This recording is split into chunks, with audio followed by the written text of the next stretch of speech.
Hey, what's up, everybody? Welcome to the live stream. Or if you're new here and watching this at a later date, it'll be known as Keith Condensed. Wow, that was like an awkward intro right there, but it's whatever. It's all good, right? We're live, and so it's just this part has been cut from the live stream. This is an open invitation to come join me on the live stream if you haven't had a chance. I do give away half an ounce of silver at the end of the week on Saturday night to the person who has the most K-Coin. If you're like, Coach, what is K-Coin? You got to come to the live stream to figure that out, right? Anyways, let's go ahead and get into it. So this question comes from the pasty one, or maybe the pasty one. They ask, she asked, hey, Coach, can you do a video on your thoughts on dividend investing? I really enjoy dividend investing. One of the books that I have recommended that's an Amazon affiliate link is actually called All About Dividend Investing. And that's probably, I think, the best book that I've ever read about dividend investing. And what he does in there is kind of make a case for reinvesting your dividends into stocks, either into the same stocks that paid you the dividend or just reinvesting those dividends, period. And then also wanting to find growth stocks that are paying dividends. So maybe you might find like a company, we'll say, I think Starbucks, we'll just say, pays a dividend, I think of about 1%, right?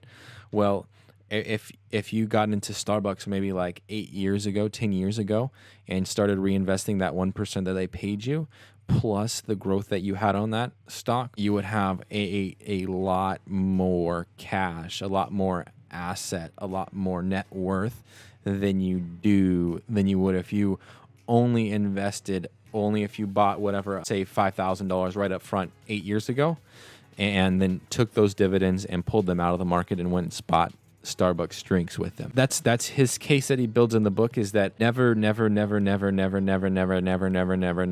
pull your dividends out of that account. Always continue to reinvest them. In there, he talks more specifically about just reinvesting them back into whatever position you're in. Personally, sometimes I'll take my dividends and actually put them into a different stock. For instance, like right now on Stash, when I get paid any dividend on Stash, all of my dividends go into Park My Cash, or it's also known as, I think, PIMCO, short-term maturity bonds. I think it's the ticker is MINT. I'm not too sure about that, but I think that's the ticker. Anyway, so that's what I do. I have never pulled out a dividend from my account, any of my accounts. That doesn't mean that I wouldn't do that if it came down to the line where it was like, this is a necessity. I need this money, so I'm going to have to pull that out as that dividend out of my taxable account.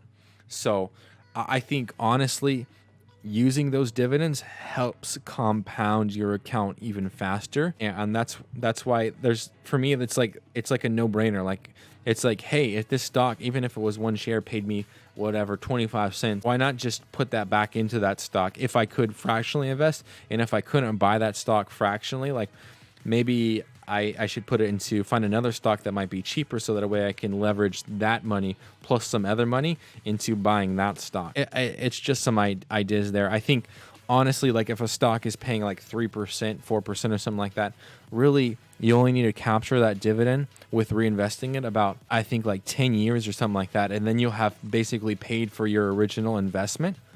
And then from there, in another 5 years, you'll have paid for your investment times 2, and then another like 2.5 years times 4. Like, it's crazy the way that compound interest works.